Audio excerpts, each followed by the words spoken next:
Rooftop restaurant নিয়ে কিন্তু সবারই একটা আলাদা কিউরিওসিটি থাকে, সেই সাথে এত সুন্দর লাইটিং, এত সুন্দর থিম আর সব মিলিয়ে অসাধারণ ছিল এই রেস্টুরেন্টটি। কোথায় এবং কেমন ছিল এক্সপিরিয়েন্স সবকিছু শেয়ার করবো এই ভিডিওতে। So hello everyone, it's me Liza. Welcome to my Facebook page and welcome to my YouTube channel. বাইরে থেকে ভিউ দেখিয়ে বুঝতে পারছেন কত সুন্দর এখানকার লাইটিংটা। তো চলে এসেছি কুসুম কিচেন, এ কমপ্লিট রেস্টুরেন্ট। একদম নিচতলা থেকে শুরু করে চারতলার রুফটপ পর্যন্ত এই রেস্টুরেন্টটা কিন্তু হিউজ ছিল। আর এই রেস্টুরেন্টটা আর কোথাও না, আমার প্রিয় শহর জয়পুরহাটে। জয়পুরহাট টু জামালগঞ্জ রোড দিয়ে যারা গিয়েছে সন্ধ্যার পরে লাইটিং এ আকর্ষিত হয়নি এরকম হয়তো কেউই নেই। আমিও একদিন এই পথ দিয়ে যাচ্ছিলাম আর লাইটিং দেখে তো ফিদা হয়ে গিয়েছি, তাই চলে আসলাম। নিচতলা থেকে দুইতলায় উঠতেই দেখতে পাবেন এখানে বাচ্চাদের জন্য একটা প্লেগ্রাউন্ড আছে। এটি একটি ইনডোর প্লেগ্রাউন্ড, এখানে বাচ্চারা খেলাধুলা করতে পারবে। এখানে বল দেওয়া আছে, তারপরে এই পাশে কিছু রাইডস দেওয়া ছিল যেখানে বাচ্চারা কিন্তু অনেক সুন্দর খেলাধুলা করতে পারবে আর ব্যথাও পাবে না। ভিডিওতে যেমনটা দেখতে পাচ্ছেন বাচ্চারা কিন্তু খুবই এনজয় করছে। এরকম ইনডোর প্লেগ্রাউন্ডে কিন্তু ওদেরকে নিয়ে আসলে ওরা কিন্তু খুশি হয়ে যাবে। দেন আমরা চলে গেলাম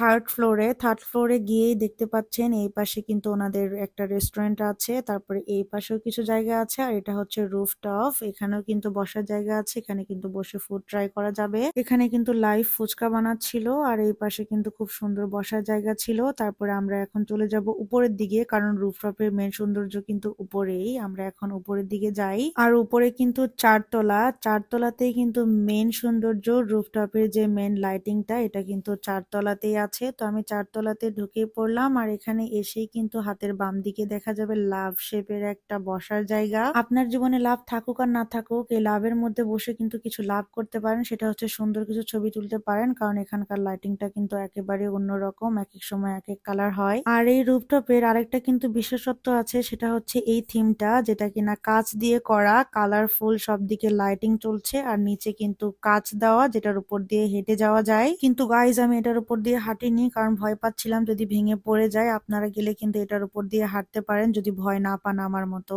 তো যাই হোক, আমি সন্ধ্যার পরে গিয়েছিলাম, তো অনেক মানুষই ছিল এখানে। এখানকার এই কাচের যে ডিজাইনটা এটা কিন্তু আমার কাছে একটু কবর কবর স্টাইলের লেগেছে, মানে মাঝখানে একটু উঁচু ছিল আর চারপাশে ছিল হাঁটার জায়গা। আর এই রুফটপটা বানিয়েছে শুধু দেখার জন্য, এখানে কিন্তু কোনো সিটিং ব্যবস্থা নাই, এখানে কিন্তু ফুড ট্রাই করা যাবে না, সেটার জন্য কিন্তু আপনাদেরকে নিচে যেতে হবে। এই যে নিচেই কিন্তু বসার জায়গা আছে যেখানে বসে আপনারা খাবার খেতে পারবেন। এই চতুর্থ তলাতে শুধু আপনারা আসবেন, ঘুরবেন, এখানে বসবেন, ছবি টবি তুলবেন, এখানকার থিমটা দেখবেন, এখানকার সৌন্দর্যটা উপভোগ করবেন, এতটুকুই। তো আমিও এখানে বসে একটু ছবি তুলবো। ভাইরে ভাই, এই লাভের মধ্যে বসার জন্য এত সিরিয়াল, আমি তো সিরিয়ালই পাচ্ছিলাম না, সুযোগই পাচ্ছিলাম না। তো অনেকক্ষণ পরে কিন্তু আমিও সুযোগ পেয়ে গেলাম, তাই একটু খুশি খুশি লাগছে আর কি। এখানে বসে ছবি তুললাম। জীবনে যদি আপনার লাভ না থাকে তাহলে এরকম লাভের মধ্যে এসে বসে মনে করবেন যে এই যে আমি এবং আমার লাভ আমার সাথে। তো যাই হোক, আমার ক্যামেরাম্যান কিন্তু এই পাশে এই কাচের উপরে যেতে ভয় পাচ্ছিল যদি ভেঙে নিচে পড়ে যায়। তো ওইটা নিয়ে হাসাহাসি করছিলাম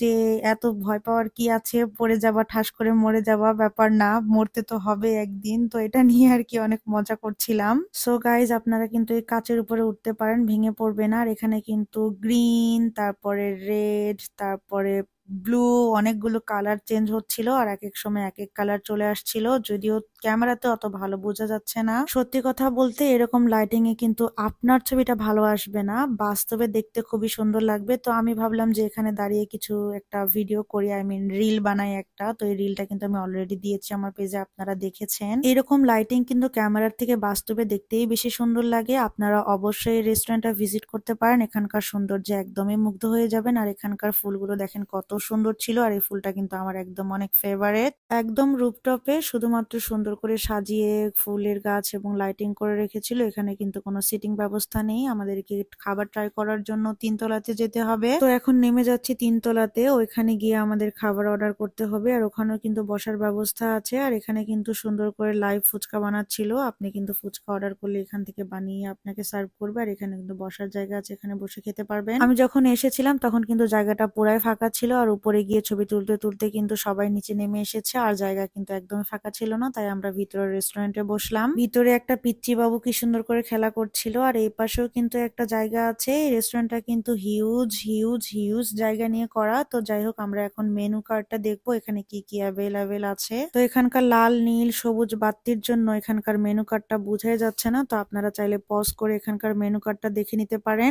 স্যান্ডউইচ, শর্মা, বার্গার, পিৎজা, এই পাশে ছিল ফ্রাইস অ্যান্ড মেক্সিকান ফুড, অনেক অনেক আইটেম ছিল এখানে, আপনারা পজ করে দেখে নিতে পারবেন। আর এই পাশে ছিল কাবাব, চাপ, বারবিকিউ, নান, পরোটা, রুটি, এই পাশে ছিল haleem, biryani, tehari, south Indian food, pasta, chow mein, rice, soup, salad, সেই সাথে ছিল এখানে সেট মেনু, মেক্সিকান ফুড, তারপরে এই পাশে ছিল আপনার family menu, ice cream, cold coffee, shake, lassi, falooda, fresh juice, coffee, অনেক অনেক আইটেম ছিল। তা আমি অর্ডার করেছিলাম ঝাল ফুচকা। ফুচকাটা দেখতে অনেক সুন্দর ছিল, কিন্তু ফুচকাতে সল্টটা বেশি ছিল। ওভারঅল ভালো ছিল, লবণটা কম হলেই ভালো লাগতো, লবণ বেশি হওয়ার জন্য আসল টেস্টটাই পাইনি, যদিও এটা ওনারা বলেছে যে ওনাদের ভুল হয়েছে। তো যাই হোক, ওভারঅল দেখতে সুন্দর ছিল, খেয়েছি, মজাই লেগেছে। সেই সাথে অর্ডার করেছিলাম চিকেন চাপ সোনালি, অ্যান্ড সাথে ছিল বাটার নান। যদিও আমি লুচি খেতেই বেশি ভালোবাসি, কিন্তু লুচিটা অ্যাভেলেবেল ছিল না, তাই নান দিয়ে ট্রাই করেছিলাম। বাটার নানটা ভালো ছিল, কিন্তু চাপ কে যদি মার্কিং করি তাহলে 10-এর মধ্যে আমি 5 দিব, কারণ আরেকটু ক্রিস্পি হলে ভালো লাগতো, ভিতরের মাংসটা একটু কাঁচা কাঁচা লেগেছে, যদি আর একটু ক্রিস্পি হতো তাহলে আরো বেশি মজা লাগতো।